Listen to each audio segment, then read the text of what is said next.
रामू हलवाई मलकापुर देहात में अपनी बीवी और बच्चों के साथ रहता था। रामू शहर में जलेबियां बनाता और शाम में समोसे तलता। वो जलेबी और समोसे के साथ साथ मिठाइयाँ भी फरोख्त करता था। और दोपहर में स्कूल से लौटते वक्त उसका बेटा गोलू और उसकी बेटी मीनू दुकान पर आ जाया करते थे। बाबा जान, आज गोलू के सर पर कौवे ने पैखाना कर दिया। बाबा जान, आज उस्तानी जी ने मीनू की गेसू पकड़कर खूब पिटाई लगाई। ये दर्सगाह में पीछे बैठकर अपने दोस्तों के साथ मोबाइल पर फैशन शो देख रही थी। बाबा जान, ये झूठ बोल रहा है। अब तुम दोनों लड़ना बंद करो, घर जाओ और अपनी अम्मी से कहना कि रसगुल्ले की शीरा बना के तैयार रखें। शाम में जब रामू घर पहुंचता है तो देखता है कि उसकी बीवी पलंग पर बेहाल पड़ी है और बच्चे उसकी तीमारदारी में लगे हैं। क्या हुआ, अभी तक शीरा तैयार नहीं किया? या अल्लाह, अरे सेठ जी के यहाँ से 5 किलो के रसगुल्लों का ऑर्डर ले लिया है। इतनी तपिश में मैं बेहाल हो रही हूँ। आपसे गुज़िश्ता दिनों से कह रही हूँ, एक कूलर ले आइए। बिना कूलर दुश्वार है काम करना। रामू को मजबूरी में एक कूलर खरीद के लाना पड़ा। मैं कूलर के सामने सोऊंगा। तेरी जांघिया उड़ जाएगी, तू रहने दे, मैं कूलर के सामने सोऊंगी। अब रामू की बीवी कूलर के सामने मुतमईन होकर शीरा बनाती और मिठाइयों का हर काम अमल तक पहुंचाती। एक दिन पड़ोस वाली पिंकी रामू के घर तशरीफ लाती है। भाभी जी, घर पर ससुराल से थोड़े मेहमान आ गए हैं। हमारे यहाँ शक्कर खत्म हो गई है। आप थोड़ी सी शक्कर दे दीजिए, कल शब में आपको वापस कर देंगे। हाँ हाँ, अभी लाती हूँ, आप तशरीफ रखें। पिंकी को रामू के घर नया कूलर देखकर बेलौस हसद होती है। हम अपने यहाँ तपिश में मरे जा रहे हैं और यहाँ हुस्न की मलिका कूलर में बैठी रहती हैं। तभी रामू की बीवी शक्कर लेकर आती है। लो पिंकी, शक्कर, और मेहमानों को अच्छी सी चाय पिलाना।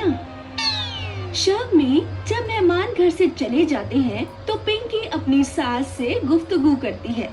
अम्मी जान, रामू के घर में कूलर आ गया है। जेरे नजर देहात में किसी के घर कूलर नहीं है। ये रामू तो कभी हमारे घर में खादिम हुआ करता था, अब तो खूब दौलत आ रही है मिठाई फरोख्त करके।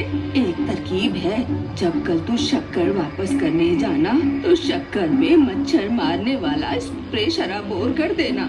दूसरे दिन पिंकी चीनी में मच्छर मारने वाला बेइंतहा स्प्रे शराबोर कर देती है और रामू के घर शक्कर वापस देने जाती है। लीजिए भाभी जी, आपकी शक्कर। रामू की बीवी उस शक्कर का इस्तेमाल जलेबी के शीरे में करती है। दूसरे दिन हमेशा की तरह रामू की दुकान पर जलेबी खरीदने वालों का हुजूम लग जाता है और लोग खूब लुफ्त लेकर जलेबियां खाते हैं। जलेबियां खाते ही लोगों की तबीयत नासाज होने लगती है। उन्हें उल्टी और पैखाने शुरू हो जाते हैं। रामू, तुमने जलेबियों में क्या मिला दिया? इसने हमें जान से मारने की कोशिश की, मारो इसे। लोग रामू की खूब पिटाई करते हैं, उसकी दुकान तहस नहस कर देते हैं और मिठाई वगैरह सब फेंक देते हैं। रामू को दवाखाने में दाखिल करना पड़ता है। तुम्हारे शौहर के रीढ़ की हड्डी टूट गई है, इन्हें बेहतर होने में काफी वक्त लगेगा। रामू का सारा कारोबार बर्बाद हो चुका था। रामू की बीवी को घर का खर्च भी चलाना दुश्वार हो गया था। गोलू और मीनू की पढ़ाई भी छूट गई थी। मैं आइसक्रीम लेने जा रहा हूँ, ये मुझे अपनी पैंट में मिला है। इधर लाओ ये रकम, सब्जी आएगी इसकी, आइसक्रीम नहीं। मैं नहीं दूंगा। देगा कैसे नहीं? गोलू की माँ गोलू को पकड़ने दौड़ती है। गोलू भागता है और आगे गिर जाता है और 10 का नोट उड़कर कूलर के पीछे से कूलर के अंदर चला जाता है। कूलर के आगे से हजारों नोटों की बारिश हो जाती है। ये कैसे हुआ? मीनू अपने पर्स से एक 100 का नोट निकाल कर लाती है और कूलर में डाल देती है।